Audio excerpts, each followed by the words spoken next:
You know what's so crazy that I just thought about? On the stage of life where I am rediscovering my attraction to men, discovering my attraction to men, it is making it so that I'm realizing like just how deep a lot of the differences in social positioning between men and women are that create a lot of like romantic conflicts that I see just out in the greater world. So a really big thing that I'm nervous about, and something that really has less to do with gender and more just has to do with people being disingenuous, is people being disingenuous to either attain like romance or like sexual interactions and stuff of that sort, which is so freaky. And I have been thinking to myself, I'm like, what can I do? What protections can I implement into my interactions with, yeah, with just like anyone that I'm considering dating, to have this be something that I can avoid? Because people will sit there and lie to get into other people's pants, and I think that that is literally so twisted and sickening and disgusting. Like getting physical access to someone at that point, just masturbate. If you are going to be weird and disingenuous and I'm not even speaking from personal experience because I have never had someone lie their way into my pants, um but that stuff is just so freaky. Like that stuff is so freaky, and I think that something like that, being a person who is very very selective with people who have physical access to me in terms of like sex, I love hugging and I'm pretty indiscriminate with who I will give a hug, but in terms of like sex or in terms of anything sexual, I am super super selective. So I think the thing that's super crazy for me is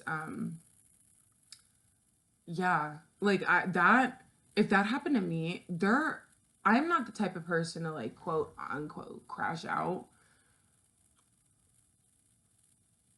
I don't even want to use that word. That word just makes me annoyed, and I don't even know why. But oh my god, I hate modern day colloquialisms. I don't want to transpose every single thing that I'm saying to make it be receivable. I thought about, well, receivable in terms of message, yes, but in terms of like language, I don't care. Um, as long as people like, as long as my words are accessible, they don't need to be in the same, you know, like, oh, but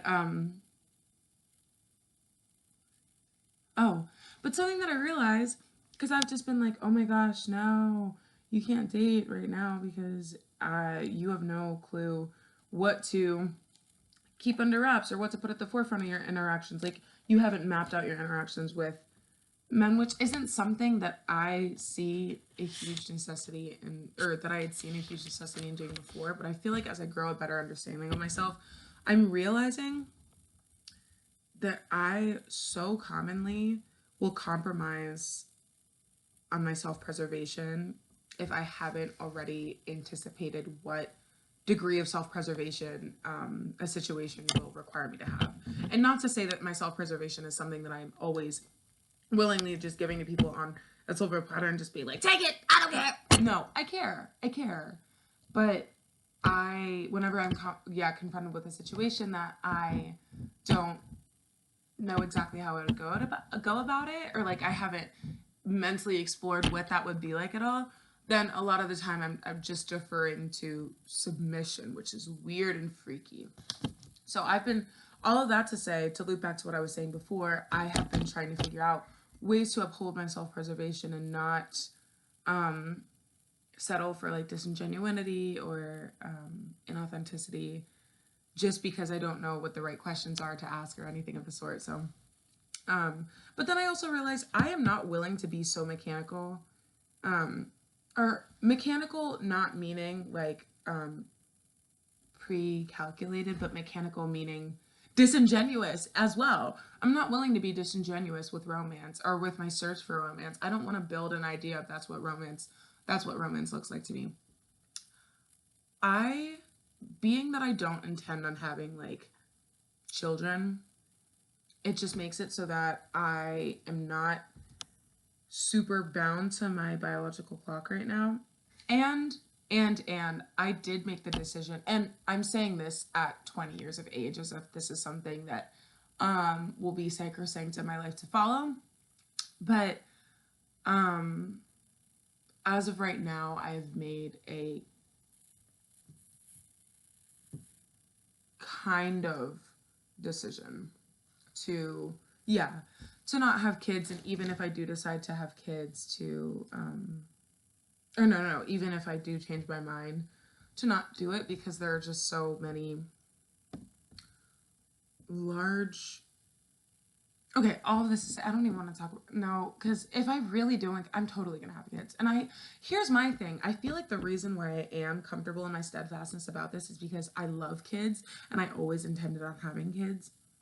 So having the conversation be based in logic rather than emotions really just makes it so that I'm understanding that no matter where I emotionally lie on this, um, and that makes me really sad. That actually does make me really sad, but I think ultimately it is unsafe to bring new biological presences that entirely depend on my well-being whenever I don't know how promised my well-being is in this world anymore, you know? Um, yeah. And I'm just kind of realizing that that is a big pillar that childbirth happens off of, like people assuming that life will be fine or that things will fall into place. And as much as that assumption can be kept alive and well, I'm also just like, if here's what I'm gonna say. If I have kids, I will have built the world that I feel is worthy of holding anything that comes out of my body. I will have built that. I will have built a community. I will have built, and I mean built as in like tactile projects. I do intend, that's my thing. I love the idea of having kids, and I really, yeah, and that's my thing. I feel like I am such an organically motivated person that right now I'm trying to incentivize myself to make things happen and to build the world that I want to see by emotionally resonating with not, yeah, with not wanting like absence of children in my life. Like I would love to have kids in my life. And I am an incredible role model. I'm a nanny and I'm at everything and I'm at everything. But yeah, I think a big question that is circulating in conversations of childhood is like, yeah, just like preparedness for parenting. And although I trust myself to be like a good parent, I don't know that I trust the rest of the world to accept a kid that I bring into this, especially because my kid more likely than not will have autism. Um, I want I want to build a world that will accommodate them, and a world that we don't have to keep running from our environment to find spaces that will provide for that. I just want to build a world that will hold my child's heart in any, yeah, in any form it comes. And I have yet to experience that world, and if I go and travel and I find worlds that provide that, then I'll probably be more open to it. But until the world's ready, yeah, I'm not having babies. But what was I talking? Oh, that whole thing just makes me so sad. I think I want to find a handful of people who have been intentional with, um, who have kind of had the same thought process with me, who have been intentionally child free, but wanting children, so that maybe we can work together to make that. Because, and oh, this is gonna make me so sad. I just need a second, because talking about this stuff really does make me sad. Because I feel like childhood is just discussed as like an eventuality. It's like no matter what the case is, you have kids. Not even just as like a social norm, but just as like a, like people are like, no matter what the state the world is in, people still have kids. People still have kids. But then I'm like, what if I didn't have kids because the world is so bad? What if I didn't have kids because XYZ? So starting to question things that are super fundamental and just the way we live life is super scary, because it's making me realize how unsafe the world has to be for this to be like something that actively, yeah, especially at 20 years old, I'm like, I want babies. My whole body right now is like, I love babies. I love babies. But with everything in me, it breaks my heart to see kids cry and to see kids upset and to see kids othered and to just see things happen to babies that shouldn't have. They should just be focused on being happy and enjoying their lives. And seeing so many sad children is such. Ooh, I think it would break my heart to see my child cry about something that I anticipated being a worldly issue for them. And of course, I can't control everything because I don't want to be a helicopter parent if I am a parent, because I feel like that is not something that allows kids to actually grow and develop into who they need to be. But to not be a helicopter parent and to not be the person that's trying to control every single aspect of my kid's life to make sure it's beautiful, I would need to welcome them into a beautiful world. And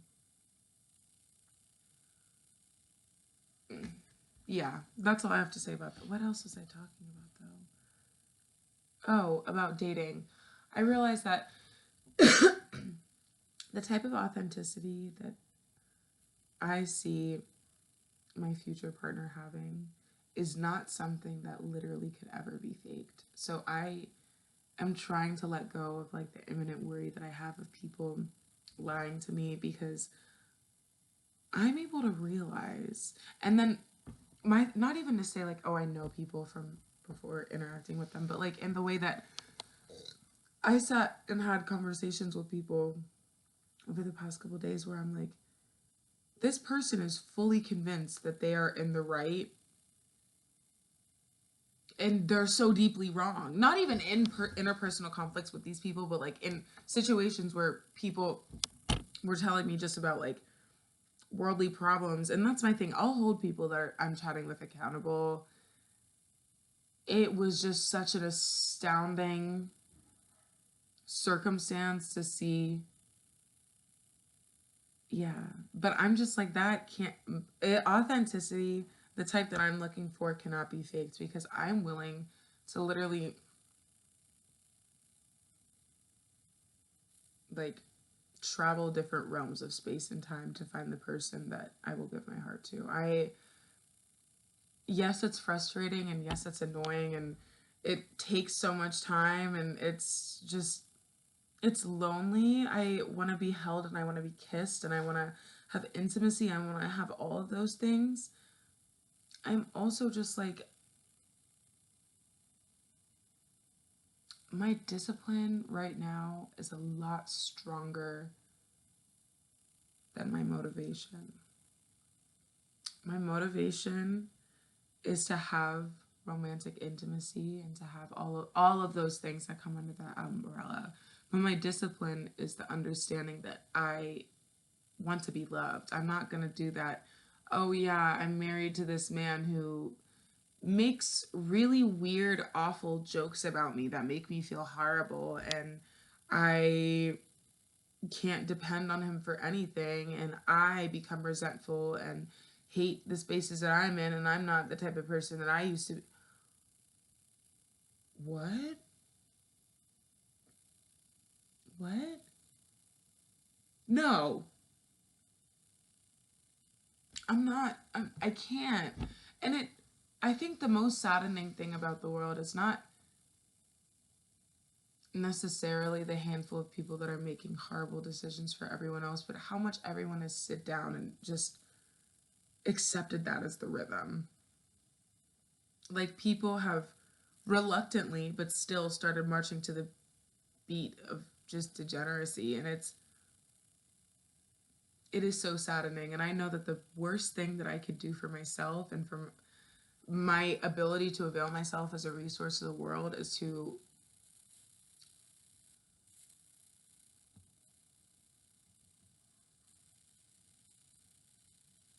accept something that I know I would have been better for to work on. So I don't know. And it makes me sad because I'm like, am I just not going to experience dating at this stage of my life? Like, am I just not going to experience that?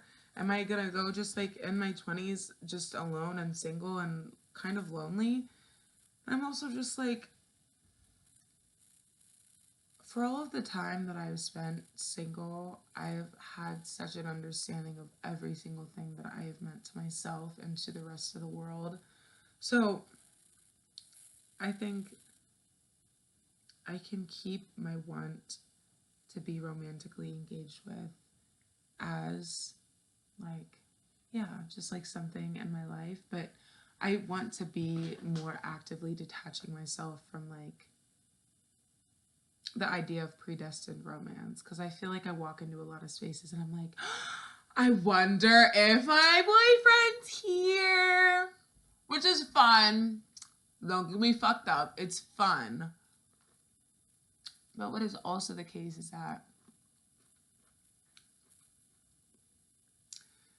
it makes me feel like I'm missing something, you know, rather than just like walking in and enjoying the moment. If I feel like I want something that I don't have, which once again, it's good to aim high and good to want things no matter what. It's just like I don't want to be consistent. Yeah, so I think a big part of that journey for me is figuring out how to stop having that thought be so all-consuming. Because I love, but I'm also just like, love is meant to be a big part of my life. So it does kind of feel very disheartening to not have that be the case. But I don't know. And I'm so glad for myself for the ability that I have to not want to just succumb that offer. Yeah, but I'm also just like I just want so badly to be in love. I want so badly to be in love. I feel like I have never been in love before. And I want that. I want that. I want that experience, and I want that happiness, and I want that comfort going to sleep knowing exactly who you are to someone, and I want to be received, and I want someone that just feels completely comfortable with being transparent with me and letting me know how they feel, that I can, yeah, like be better for the world and for myself and for them, and me being able to do the same. And I just like, I love the idea of being loved. And I just am so sad about this stuff. But I'm also just like, I'm not going to settle for company. I'm not. I'm not.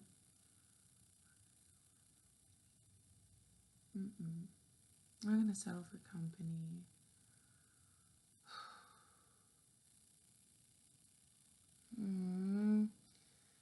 Whatever. But then I'm like, do I just put myself in more spaces where, because I am wanting, maybe I'll just, it's fine. It's fine. Why don't I just ask my friends to set me up? I'm like, hey guys, if you have any sexy friends, please set me up.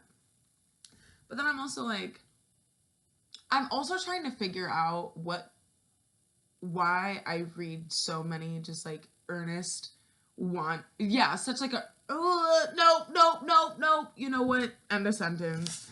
Have such a nice day. Yo, I'm about to eat my sandwich and my chips. I got another. If anyone's been keeping up with the sandwich saga, I got another. I went back this morning. It wasn't my guy, and I made my words what I was gonna say, and I don't even know if this is right. I'm trying to not use translate for anything, because the whole journey, well, I'm not even gonna explain the whole journey because it wasn't even a whole journey at the time, but I made it a new journey.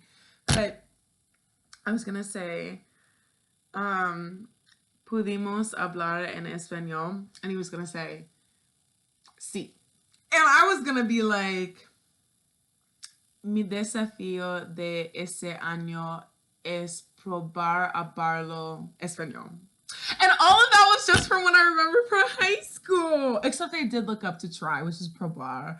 But I'm also just like, I need to just get comfortable with like a little bit of just getting my hands dirty. So, and I think also the thing that's like super exciting about just like expanding the realm of like accessibility of communication is, what if I find a sexy Spanish boyfriend? I hope so. I don't know. I hope so. That would be awesome. Sexy Spanish boyfriend that has a nice ring to it. Wow. Or Hispanic, because I don't know that. I think a lot of the social attitudes of Spain are not really super aligned with mine, but not to say that everyone in Spain has the same social attitude, but yeah, like just a sexy, like Spanish speaking boyfriend or something. Someone sexy. Right, yeah.